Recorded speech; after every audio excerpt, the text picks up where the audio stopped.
Hello, Great Education Colorado and friends, supporters, everyone.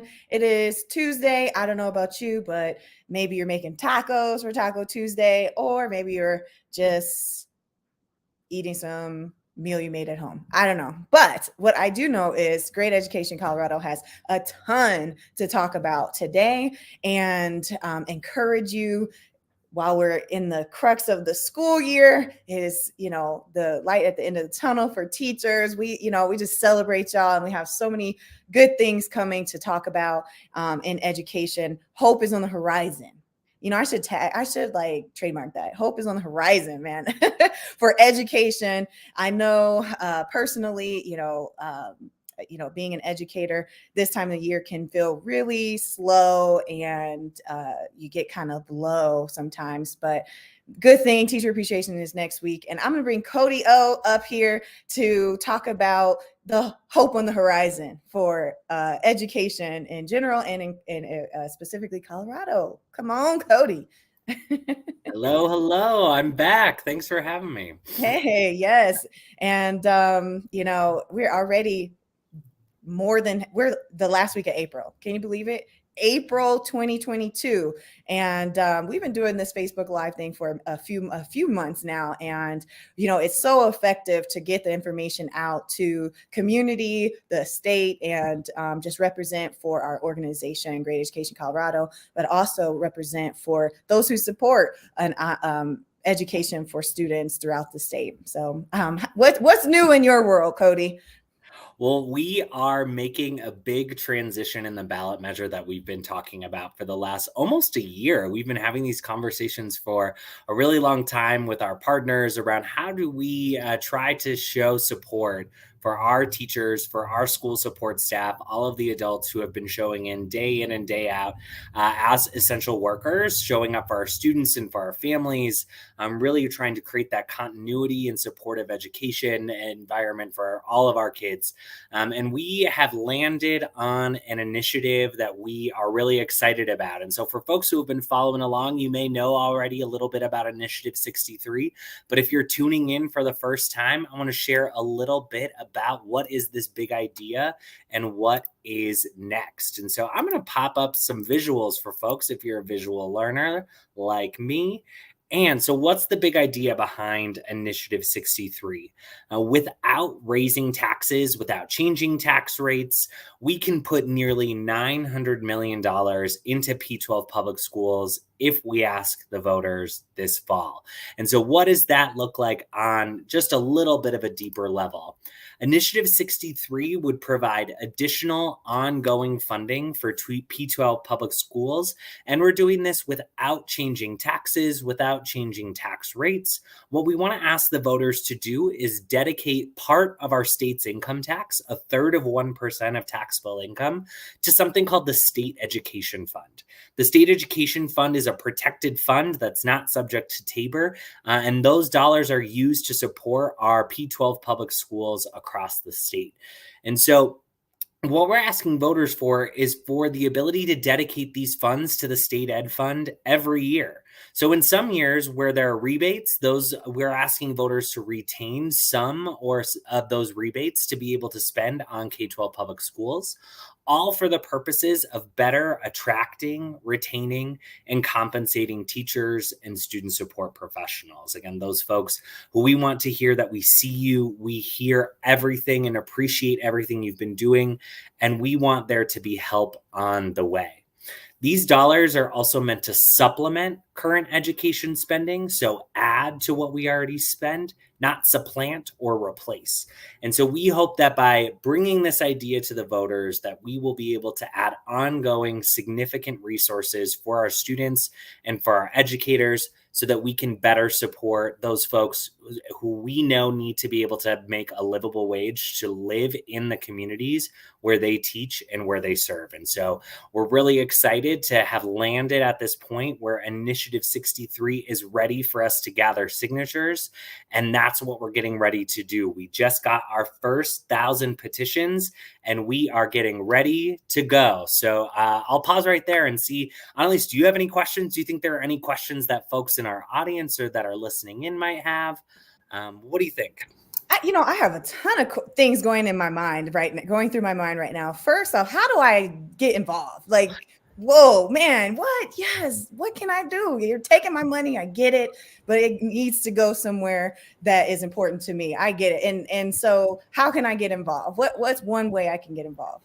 Absolutely. And so we're asking folks to consider the very first way that you can volunteer, which is helping us get on the ballot. In Colorado, one of the ways that we can pass laws is by working with fellow community members to go out with petition packets, ask folks to sign in support. And then if we get enough signatures, 125,000 signatures from all across the state, we'll be able to get this onto the ballot. And that first starts with small conversations with friends and with family, with coworkers, with folks on my block, down the street, folks that I see at events in my community, and just asking, do you want to better support our students and our educators? And so one of the things, if that sounds exciting to you, I'm going to ask you, Annalise, to drop a link into the chat to our petition pledge form. This is a form where if you fill that out with just a little bit of information about you and where we can send a petition to you, you can click on that link and share your support for gathering signatures. And again, this isn't just those signature gatherers that you think of outside of King Soopers or when you're at a community event or the farmer's market, right? If you think that you even have 10 people in your life that would support better paying our teachers and student support professionals, making sure that we have smaller class sizes, more curricular opportunities for students, if any of that sounds like something you believe in and that there are 10 people in your life who agree with you, we want to get you a petition packet so you can get those folks to sign. Every signature matters. Every petition helps us move forward. And so you don't have to be that person standing outside of King Soopers, but if you want to, great. But you can do this with friends, family, colleagues, and every single person who can lend their support will help us get that much closer to the finish line. Wow. You know what? I think I know 10 people. So that's going to be. I do think you know at least 10 people. You know what? Wait, what do I have here? Oh, snap. I even have my petition. Oh, I'm already. So if you're watching this, you know what? Come on and let me know, that you want to sign this petition, because I have one. And I actually have about 3. So I have a personal goal to fill 3 petitions. That's 120 packets, and it's 120 signatures, not packets, but that's the goal, right? We need as many people carrying petition packets as possible so we can. What number do we have to get to? How many signatures do we need? I forget. What did you say? We'll get to 125,000 by the end of the summer. That deadline is August 8th, but this is like about getting the train moving and starting to build that momentum. And so we are starting small to go big. We are starting with peer-to-peer, starting with those opportunities to find small events or groups in your community that you want to get to sign. But we are getting this journey started, and it's going to start with each individual person who raises their hand and says, yes, send me a signature packet. I'll help get packets to others in my community, or I'm a notary and I know how to help make sure that folks can get their packets notarized. We are looking for volunteers for lots of really meaningful, impactful opportunities. And so check out that pledge form and let us know how you want to get involved as an individual.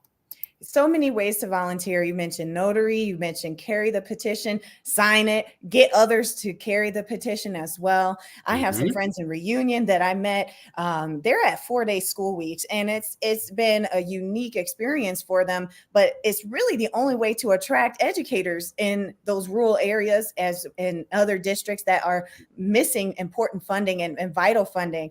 And so I definitely know some folks I'm going to be hitting up as well. And what we know about the investment in our P12 age range is that it flows into almost every other industry, whether or not you're a parent.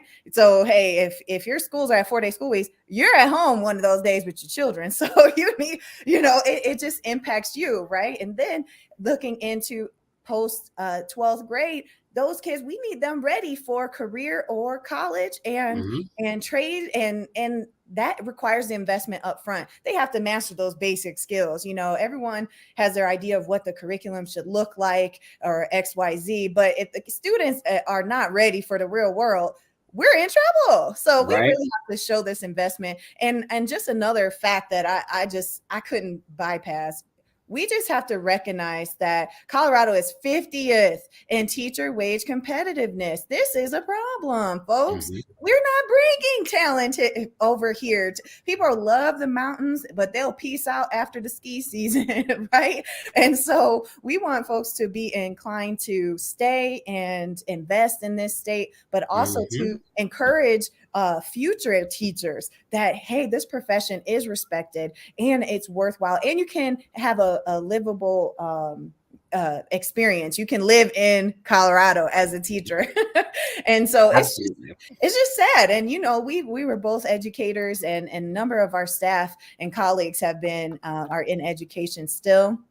And it's just so imperative that we show up for teachers. And next week is Teacher Appreciation Week. So you know what? I'm signing and caring for myself, right? Signing, caring for you, Cody. I'm signing and caring for the future educators of Colorado. And I really think that Colorado is a state that every other state looks at, whether it's been in marijuana. Like I just saw, some references to Colorado and how we did XYZ. I'm like, yeah, but education is still floating, and we're not even doggy paddling. We're kind of drowning. Let's just be real. We're 50th. How many states are there, folks?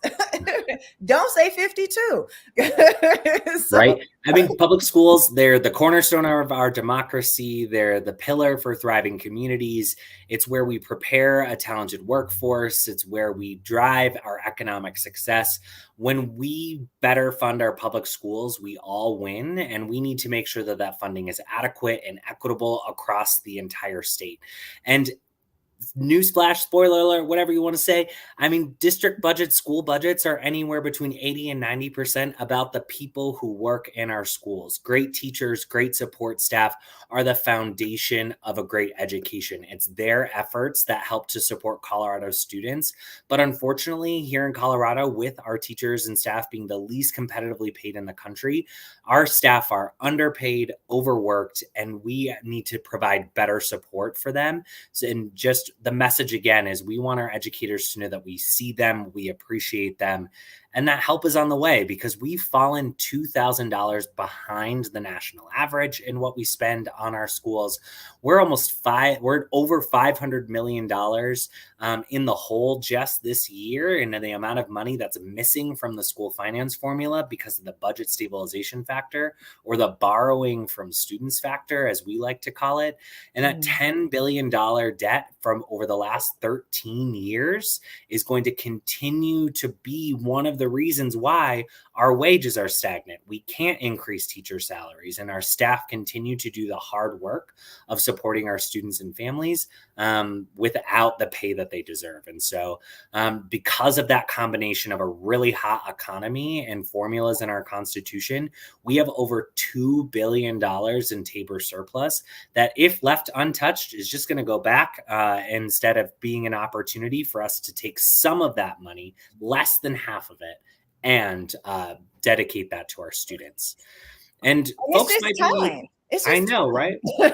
Folks might have heard an announcement that came out yesterday, hot off the press. You might have seen the announcement from Governor Polis and Democrats in the state legislature saying that some of that surplus money is going to be coming in rebates this fall, which is a first time that these rebates have been prepaid. And we just want to know, just folks to know that that does not impact us or this ballot measure at all. What we've been hearing from folks already, will this affect the proposal that we have in front of us? And no. The rebate that you heard about starting yesterday is coming out of fiscal year 21-22. I'm going to get real wonky with you for a second, but bear with me. That's this year, next year, income taxes. Initiative 63, after we asked the voters to pass this at the fall, would go into effect on January 1st, 2023. So putting this on the ballot gives voters an opportunity to allow future Tabor surplus dollars or future taxable income to be used to address Colorado's teacher shortage. So we know that folks are living in an economy where inflation is rising, gas prices are up, and some folks are really going to need some support this fall. And we understand that this is an opportunity for folks to receive some of that support, but that does not affect this ballot measure. We're talking about future Tabor years. And so just that's one thing that we want to clear up for folks. If you've been paying attention to the news this week or hearing about that, announcement does not impact this ballot measure. Oh, thank you. Because that was coming up in my head. Like, I think I heard something about $400. Now, that might be really nice to have right around August for sure, the end of, the summer time frame. But honestly, would I be willing to give that up for the betterment of the state? Absolutely. And to improve the quality of, salaries and ability to retain and attract and compensate educators? Absolutely. And you said it's only 1/3 of 1%. Now, that's not even a lot. I kind of am shocked it took us so long to get here. But honestly, we're just riding the waves. We're trying to show this investment in education can be done. We just have to be more creative. And Colorado has always been a little bit different with how our taxes are set up in general. So it's just not, if from state to state things vary, but this has been a unique problem in Colorado. People always ask, where's that money from? Oh, XYZ. I'm not going to put it out there, but they always question, don't we have a lot of money? Yes, but the way things are set up, that's like a meme. The way my bank account is set up, I can't even give you it. And that's pretty much how it is in Colorado. But we can actually vote and get this on the ballot to vote and change that and make a positive impact on behalf of our educators. It's just time. And like you said, when you invest in educators, that impacts the school building. The students are going to thrive. It's like they say, happy partner, happy life. That's the thing. Happy educator, happy school, happy students, happy teacher, parents, community, state, right? So continuing on, obviously, the thread of education, what happens in the school building. We had a cool event that we saw some good turnout for a couple of weeks ago. We went and testified for on behalf of an honest, inclusive, comprehensive education. That's what we're going to have to say it was, because as you know, some changes happened, but we still support, as Great Education Colorado, an honest, inclusive, comprehensive education. Do you have any thoughts about the testimony given to the Colorado Department of Education and the Social Studies Standards Review Board and Committee? Yeah, absolutely. So we at Great Ed, we're really proud to take over 1,000 signatures from folks across the state that supported honest, inclusive, representative social studies standards that really tell the story of the social contributions of all Coloradans. And one of the things that we were really excited to support, and something that folks signed onto that petition for, was really truly inclusive standards where all Coloradans would have been included. However, right before that State Board of Education meeting, we learned about two different changes that are potentially happening to the social studies standards that we're keeping an eye on, and we'll let you know how you can stay involved and informed. Is one, there was a change in the timeline. Instead of moving to adopt standards sometime in May or June of this year, it looks like the State Board of Education will instead be extending that timeline and voting in November or December of this year on updated standards. So there will be opportunities for you to continue to get involved now through the rest of the year to share your support for honest, inclusive, comprehensive social studies standards. When it comes to the standards themselves, there are two things that we're monitoring. And so stay tuned so that you can make sure that your voice is heard on these two really important topics. One, the state board heard recommendations to remove references to LGBTQ identities and folks in kindergarten through third grade.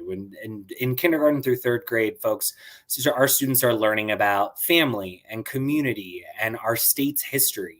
And by omitting LGBTQ folks from our families, from our communities, and from our state's history, we're telling our students and families that LGBTQ folks don't exist and that that's something that doesn't happen in Colorado. And we know that that's not true, nor is it inclusive or creating the types of inclusive environments that our schools should truly foster so that all students and all families feel included. So we'll be keeping an eye on that and letting folks know how you can be an advocate so that all of our students and families are seen and included in our schools. We also heard that there are some potential changes because some of the standards felt, quote, overly negative, and we need to discover more about what that means because we want to make sure that our schools are teaching the critical thinking skills that all of our students need in order to have an honest examination of our past, present, and future, and the type of community that we want to be to better work towards an America and a Colorado where everyone is included and represented. And so we heard those updates to the timeline, potential updates to the standards, but we'll make sure that you hear from us about how you can get involved and how you can make your voice heard in this process. Ooh, man, we are in it deep. This is the time. A quarter through 2022, and there's so much to do. I should have been a rapper. I don't know about you. Okay, I gotta stop because that's just enough. Okay. Anything else, Cody, that maybe you want to shout out or just reference or repeat for emphasis? How, Now, I'll just say thanks, folks. We're coming up on just over 20 minutes and appreciate y'all for tuning in and taking the opportunity to hear how you can be a supporter of public education, whether that means fighting for more adequate and equitable funding to support our teachers and our school support staff, whether that means fighting for a curriculum and a set of state standards where all students are seen and heard, and we really are telling a truly inclusive and comprehensive story of our nation's past, present, and future. And so please stay in touch. And if you haven't yet filled out the petition pledge form that's in the comments, please go to greateducation.org/public education voter and fill out our petition pledge form so that we can get a petition to you and you can start gathering signatures for Initiative 63. You know what? And with teacher appreciation, I'm just going to put this out here. If we can get I'm not going to say bar, but, it could be, a brewery, a restaurant, or someone's home, to celebrate teachers and get these signatures for this ballot. I'm down to be wherever. So I'm looking at, anyone interested in supporting, hosting for Teacher Appreciation Week, maybe shots for teachers. And if they don't drink, maybe some ginger beer for teachers. But something to recognize and showcase that we value educators in Colorado and to be able to collect signatures at that location. So hit us up at Annalise@greateducation.org, Cody@greateducation.org, info@greateducation.org.